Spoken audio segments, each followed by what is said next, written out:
All right, welcome back to Raff's Brain, a show about things that are interesting to me. I am your host, Rob Raffety. Man, oh man, it is so good to be back in action behind the orange foam microphone here in my basement bunker studio in the confines of North Arlington, Virginia. Wow, man, it's been a long time coming.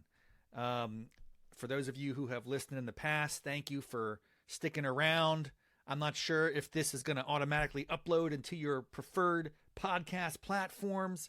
I have no idea how people are going to find this. It's been several years, really, since I produced any content, but I'm going to give it a go again. I'm very excited. I'm calling this episode 0 of the new, latest, greatest edition of Raff's Brain. And this title of this episode is Fourth Time's the Charm. Yes, this is my 4th attempt at the Raff's Brain podcast, but I think this is going to be the best attempt yet. That's the attitude I have to have going into it. It's August 8th, 2024. Let's jump right in. Oh, and by the way, I assume many of you are listening. I mean, many. Many of you, yes. To the people that happen to counter this or come across it, thank you.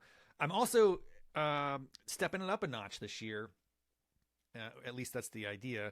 I'm producing both the audio version as well as a YouTube version. So I have a video that I'm making with my Loom, Loom. It's a fun piece of software that lets me do like narrated slide decks. And I have this Vanna White type presence in the bottom right-hand corner of the screen.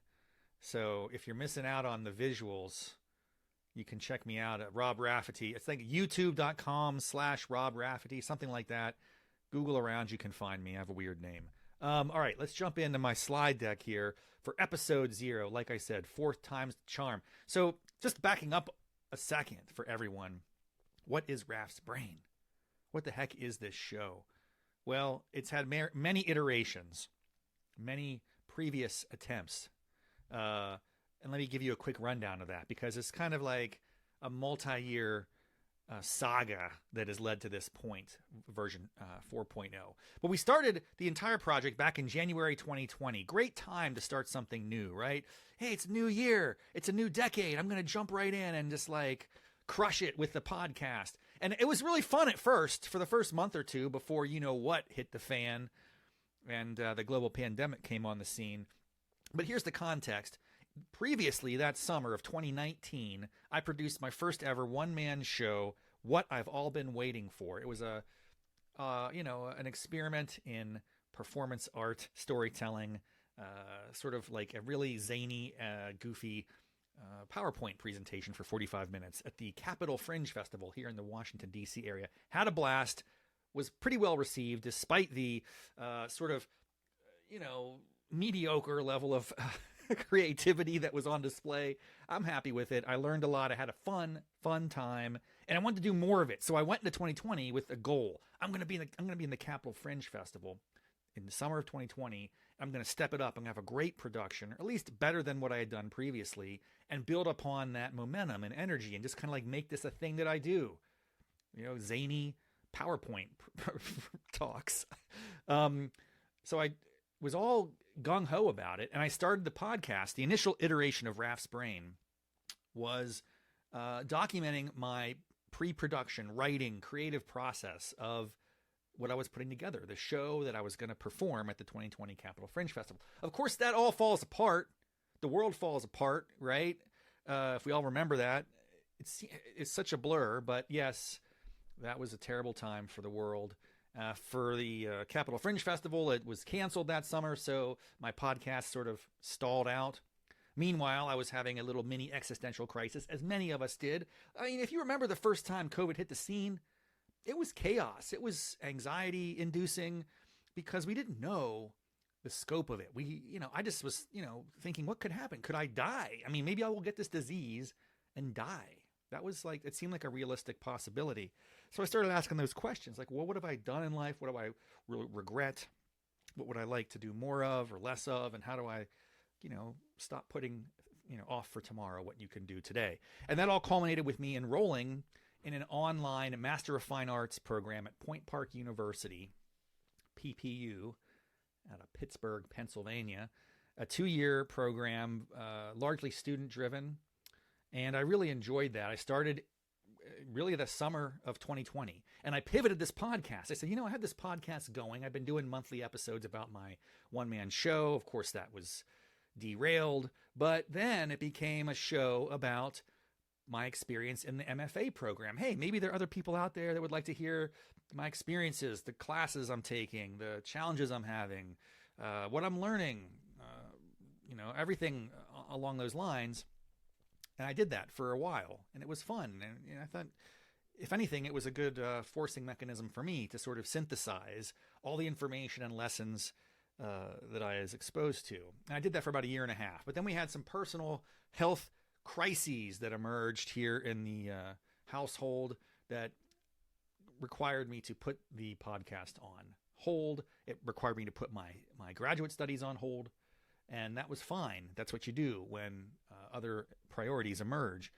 And thankfully, that was all resolved over the course of, say, a year or so.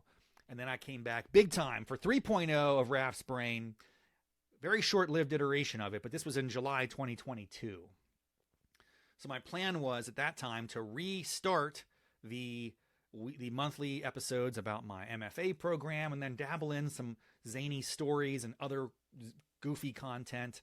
I was super inspired, had a lot of energy. I had learned a lot at that point about storytelling and structure and all that sort of stuff. And I was excited to start flexing that a little bit through the podcast medium. However, lo and behold, some more personal, unexpected, but yet pretty exciting things happened in my life that really caused me to, again, refocus my attention and pull back very quickly. And that was the last time I attempted to record any podcast episodes, around July, August of 2022.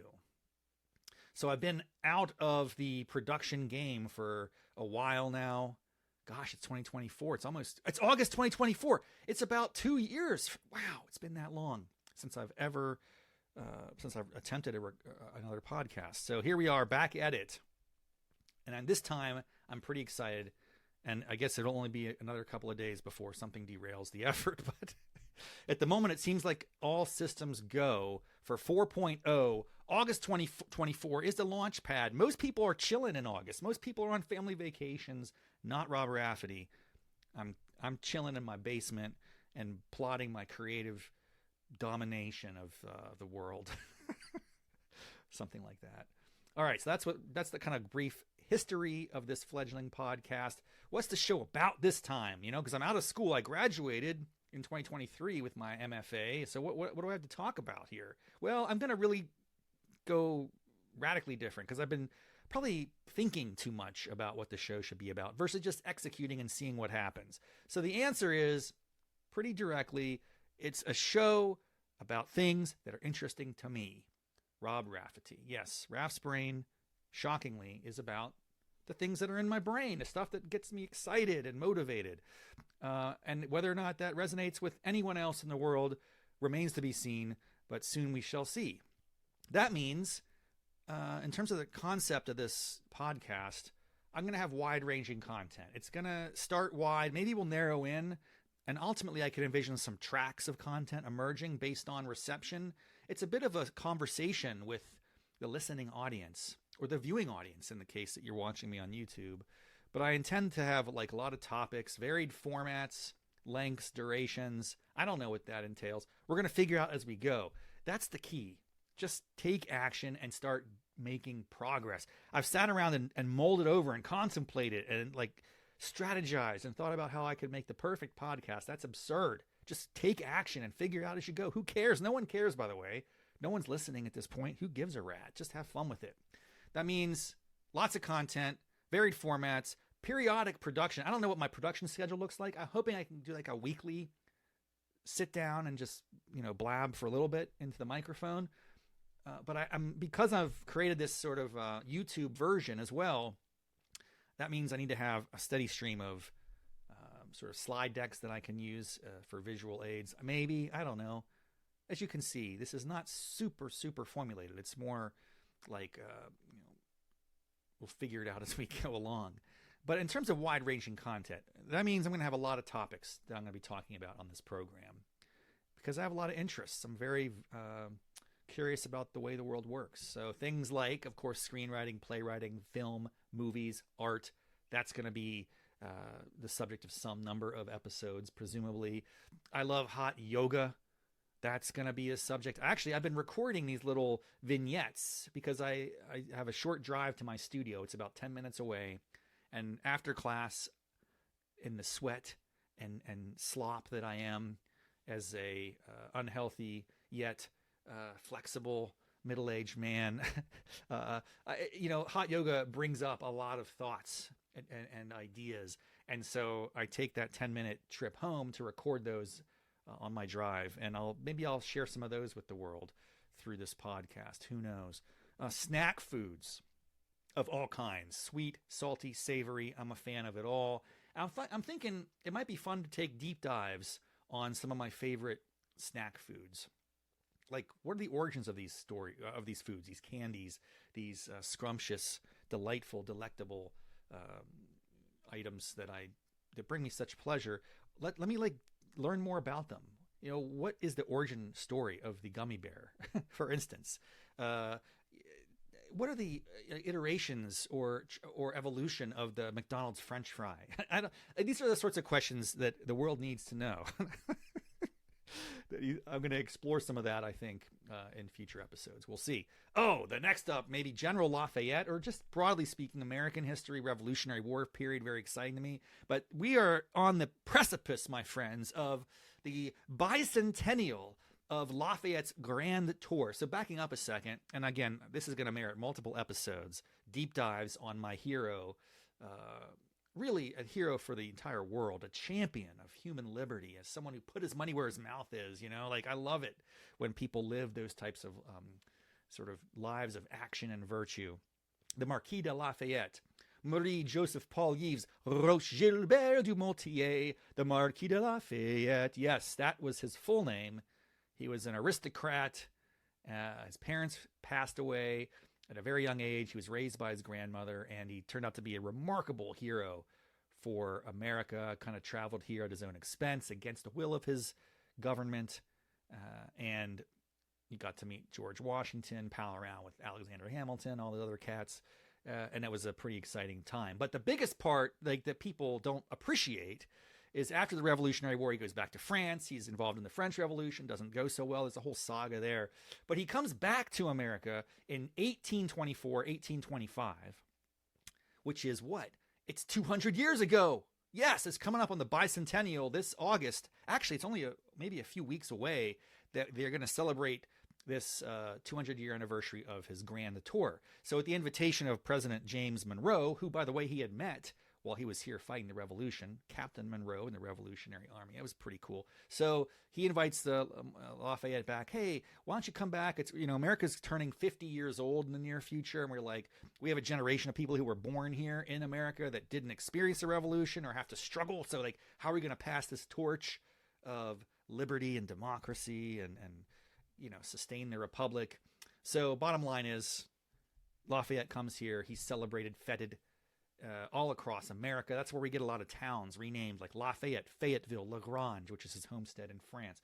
I mean, the guy is treated like the Beatles of 1824, if there is such a thing. But there is a lot of commercialization of his identity. So, banners, gloves, hats. It's kind of cool to imagine that type of reception for a foreign officer in our army, in the American army. He addresses a joint session of Congress. All sorts of cool things happen. Look, there's going to be lots and lots to discuss over the next year and a half, because 1824 to 1825, Lafayette embarks on a tour across all 24 or 26. I can't remember exactly how many states there are in 1824, but he visits all of them. He connects with all these legendary American heroes. It's the dude has a remarkable life, and we have firsthand accounts of his entire journey. So, for instance, he is there in Boston to celebrate Bunker Hill Day and helps shovel the dirt that would become the basis for the Bunker Hill Monument there in Boston. He goes to Mount Vernon. He goes down the Mississippi River. He's all over the place. It's so cool. And I'm going to talk about him a lot in future episodes, and maybe even interview some of the other folks I've been palling around with who are like, really into this guy. There's a group out there, the American Friends of Lafayette. I'm a member, former vice president, former board member. I'm a big fan, and we'll be talking about him on the show. We'll also maybe hit up a little bit of my developing interest in the banjo and old-timey music. I was gifted a banjo when I was graduating law school. My father, for some reason, thought it'd be a nice gift. Hey, you just graduated law school, son. Let me hook you up with a really nice banjo. And I played it for maybe 6 months, but then put it down and got busy with some other things. And it's been sitting in the basement of my house, and I've been lugging it around from place to place my entire adult life. And gosh, that's a long time ago. I graduated law school in the year 2000. It's 2024. Almost 25 years I've been lugging around this banjo. And why? Because it's time to break it out. I got it restrung. There's a gentleman here in Alexandria, Virginia, who's working on it, and I might document some of my efforts to learn the banjo. The tools to learn anything in the world are so different than they were in 2000. So in 2000, I was watching like VHS videos to try to understand the different finger picking styles and things like that. But man, of course, YouTube and access to all sorts of other online resources and banjo groups and such. I think I could make a go at this. I have a little bit of musical talent, latent talent. It's not been fully cultivated. I've been in a few bands over my day. It's been a long time. I'll admit that. So I'm sure my fingers are going to be sore when I get going again. But we're going to give it a shot. My ultimate goal there, just as a aspiration, is to kind of take some basic understanding of the banjo. I already play the fiddle a little bit, although I haven't played that in many years either. But I have a general functional understanding of these different instruments. Maybe to assemble a small number of people who would like to adapt modern music for country style, bluegrass style recordings and performances. Every time I hear songs from like Nine Inch Nails or Ice Cube, or whenever I hear sort of the music, Fish, other things that I enjoy, it's like, how could I adapt that into a bluegrass version? That could be fun. Or even 80s music, that could be fun. Like Devo. Like, could you imagine a bluegrass version of Whip It? Yes, I could, and I'd like to work on that. So we're going to talk about that on the show. Friends and family. I have an interesting cohort of parental units, although my mother did recently pass away. Rest in peace, Cynthia Raffety, extraordinary lady. But my father's still kicking, and he's got a pretty remarkable life story as basically a career law enforcement agent. The federal government primarily, but also some time as a city police chief. So he might be a fun guy to interview. But also lots of other creative friends that I've gathered over the years that I think could be fun guests. If I want to introduce a kind of talk show element to the show, we shall see. Oh, something else I might talk about here on this channel is cryptocurrency, the consumer blockchain, Bitcoin, Ethereum, Solana, all the good stuff, man. This stuff is fascinating. Oh yeah, NFTs. Yes, I'm a big fan. I know they're in the gutter right now, but as a technology, this stuff is really fascinating to me, and I'd be happy to dive into those passions on the show. I'm sure there'll be a lot of listeners out there who are excited to hear about that. Yeah, I can see those numbers plummeting. Fad diets and exercise routines. I'm a big fan of the aspiration to live long and healthy, but the challenge that entails, and that I want like shortcuts. I want efficiencies. I want systems that are going to give me results, and then I go through these kind of like binges of exercise and diet routines. I might start to share some of that with you. It's been a while since I've done one for any. I've thought a little bit of the sort of fasting, intermittent fasting was the thing I've been playing around with lately. But mostly, I know the rules. You just got to eat less and move more. But that's too hard. So let's try to find some other. Oh, Ozempic. I will be honest with you. I've contemplated just going to my doctor and say, hey, write a script. Give me the dang drugs, man. Just shoot me up, make me thin, make me lean and mean, and help me live longer. But I don't know, man. It just seems like that's a little too easy. I don't know if I'll go that path or not. Stay tuned. Nostalgia, like 90s, 80s, 70s. Those are the eras that really appeal to me. And I might be doing some deep dives on things like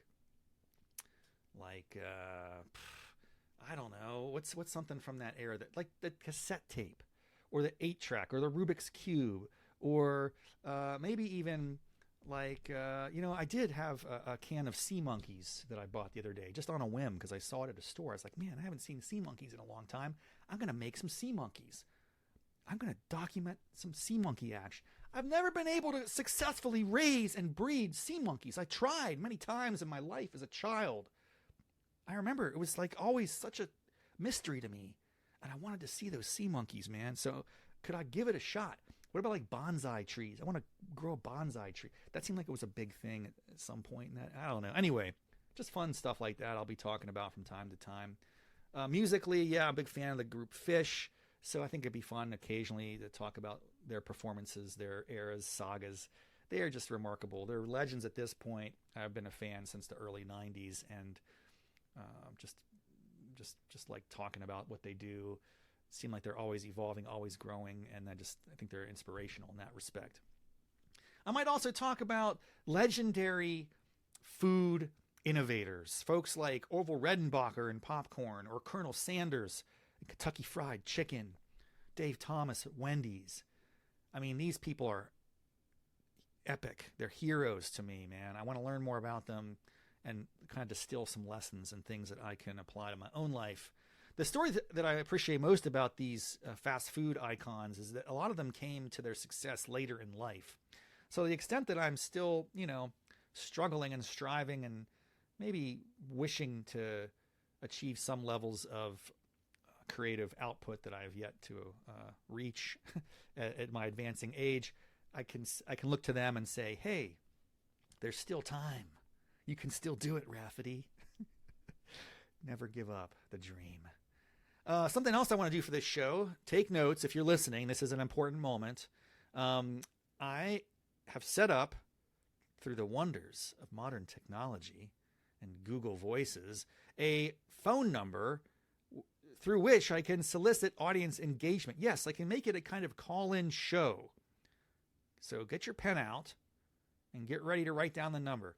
571-408-8058. 571-408-8058. It just rolls off the tongue. That is my call-in line, my hotline, the Raff's Brain Hotline, through which I hope that some number of listeners will have fun with it, reach out, pick a topic, make a statement, ask a question, leave a message, give me something to work with. We can have some fun that way. A little audience engagement. I've been listening to some other podcasts that do this. Theo Vaughn is someone who I admire as a comedian, as a podcast host, and he's got a pretty cool story. And he has folks calling in. I like the way that he does it. So I'm going to try to take some inspiration from others and maybe get a little bit of audience interaction. 571-408-8058. You don't even have to leave your name. It could be anonymous. And I don't care what you ask. It may be off topic. It may be completely extraneous. Obviously, keep it at least PG-13. I don't want to go too much in the R, certainly not the X territory, at least not yet. So just give me a call and let me know what you're up to, what you're thinking, what questions you have, what are some things I could discuss on the show, and then, ask and ye shall receive. I will try not to overthink it, of course. I'm just going to start rolling with the punches, hitting record and letting it rip. But no promises, because I tend to overthink things. In terms of varied formats, I want to experiment not only with the audio and video, podcasts. I think at some point I'd like to do some YouTube live streams. I don't know exactly how that's going to work, but I've seen it and I've watched a few other live streams, and I think it's a pretty simple thing to execute now. The technology's there. We have the technology. But do I have the will and the courage? Yeah, we'll see. Also, YouTube Shorts. So what I might do is take the long version of this video and throw it through this program. Maybe I'll even document that and share it with people just to show how it works. It's pretty cool. I can't remember the name of it, however, which is unfortunate. But It's this kind of AI program where you throw in a link to YouTube and then it will automatically splice out some nuggets and cuts, 30 seconds to 2 minutes, and it gives them with it has the words on the screen. What is that called? Teleprompter type? No, not teleprompter. Closed captioning. That's what it's called. It automatically puts that in. It's kind of cool. That'd be fun to experiment with. I might throw some of those on TikTok. I might take like little clips and nuggets on my TikTok channel. Everything's at this point I've done a good job because my name's so weird. It's not like it's a hot property to possess or squat on. At Rob Raffety. You can find me on Twitter, TikTok, Instagram, Facebook. The problem with Facebook, I don't have Rob Raffety there. I just have Raffety. Well, whatever. Who cares? No one cares. Audio. So aside from the video content that I'll be producing on these different platforms, YouTube has a podcast channel apparently, so that could be kind of fun to mess around with. I'll be using Buzzsprout as my host for the show, but that is cool because you upload audio files there and it just blasts them out to all the other major platforms. And then what I'll do is I'll every week just share with the audience an assessment of where people are listening or watching or consuming the content, which channels or episodes or clips are performing the best. It's kind of a learning process for me as well. And that can help inform my approach in the coming weeks and months. And in terms of production, that's going to be periodic in nature. I don't know exactly what I'm willing to, or able to commit to, given my other life duties. But I think I'd like to shoot for a weekly video/podcast episode. That means I need to have a slide deck that I can run through like this for the YouTube channel.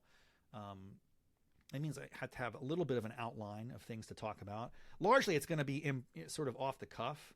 I do want to have some outline or general contours of items that I'd like to go through, but you never know where any particular episode might go. I'm going to try to post on Twitter and TikTok a couple times a week.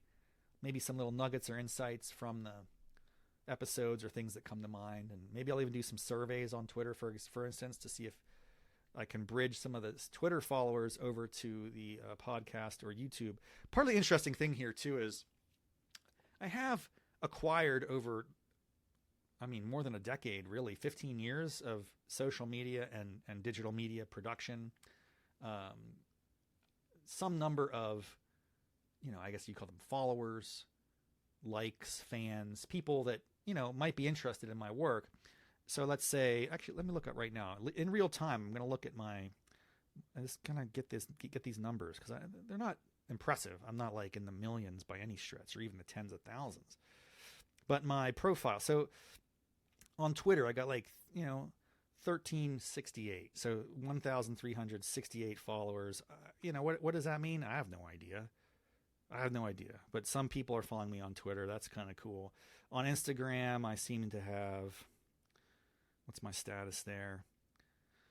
620 followers. I'm not as active on Instagram. Instagram actually is a place where all I do is post pictures of wedge salads that I eat. It's my wedge salad photography, my wedge salad appreciation channel. Basically, because I just can't do all these platforms. It's too much time, But I want to give the people something. So my Rob Raffety channel on Instagram has some pictures of the wedge. My rule in life, I started this about 2 years ago, was like, I'm just going to, every time I eat a wedge salad, I'm going to take a photo of it and upload it to Instagram and maybe even offer some comments. Because there is a certain art to the wedge salad. We'll talk about that. Maybe that's going to be an episode. The wedge salad. Where'd that come from? And what are the different aspects and who are the more creative chefs that have innovated on that classic salad. I love it. Okay, anyway, where was I? That's my following there. 620. What's my YouTube following? I think it's not too shabby either. Some fans or subscribers, is that what they're called? If I go to my channel here, does it tell me? Do I have any idea? I don't know, man. How am I supposed to know this stuff? It's probably on my channel somewhere. 1.5 thousand subscribers. That's cool. Anyway, what I'm trying to get at is if I can somehow connect the dots across all these different platforms, maybe that will bring people into this community of Raff's Brain fans, the Brainiacs, as I affectionately call them. There are maybe from the last podcast, I think I had about a dozen a dozen loyal fans and listeners who were like pining for more content. They're like, Raff, you got to do more of this. I was like, okay, give me time. Well, now I'm back in action. So if the brainiacs are out there, I'm bringing it hard. I'm going, guns blazing here. So I hope that you're ready for it. I'm also open to your ideas and thoughts. Like, what am I missing? What am I missing? Let me know. You tell me. Don't say Snapchat. I don't understand that platform. My niece is on that platform all the dang time, taking snaps. I guess that's how people communicate now. We don't text even. We snap messages, and I don't know. I'm not sure how I could incorporate that into this, but maybe someday. Maybe someday Raff's Brain will have a Snapchat channel. If you're really a visionary, you could try to squat on Rob Raffety Snapchat. Psych, I already seized that property, my friends. Yes, I'm a visionary. I did acquire the Snapchat handle for Rob Raffety just in case I ever get in the mood, but I think that's probably many steps away. Anyway, longer term, so other things I'm mulling for this project, the Raff's Brain resurrection 4.0. I would love to do a live event or performance of some kind as part of Raff's Brain. Maybe the next month or two builds up and culminates. And I'm thinking an obvious inflection point might be my birthday, October 23rd, coming up, a couple months away. I don't think I could put together the pieces to do a one-man show, like a live performance. That's not enough time. But I could do a live stream. So like my tentative commitment, it's not really an official commitment, it's just a idea at the moment, would be that October 23rd I could like build up some excitement about a live stream that I do on YouTube that would be an episode of Raff's Brain, my first live episode. Now, what would I talk about? Don't ask me. I have ideas. I have thoughts. I would try to make it a little more entertaining, because I know that if you're watching live, you have opportunities to engage the audience. You have the chat stream going. Of course, only if people follow and pay attention, though, right? Like, that's the thing. You could build all these like ideas up, and then your live stream has like 3 people. And that's the point. Like, who cares? Maybe you just do it anyway and you just roll with it. I think don't go into it with too many expectations. Just have fun with it. So anyway, live performances or live streams, live events, in-person gatherings ultimately would be fun at some point, but it could be, again, several steps down the road. I think there's an opportunity also for me to incorporate impromptu short recordings or interviews with my friends or coffee meetings. I'm telling you, I have a real interesting job where I'm talking to colleagues or people in the sort of peripheral network of the space that I'm in. And we often, if we're not talking about work, we have interesting things to communicate, just to discuss and share.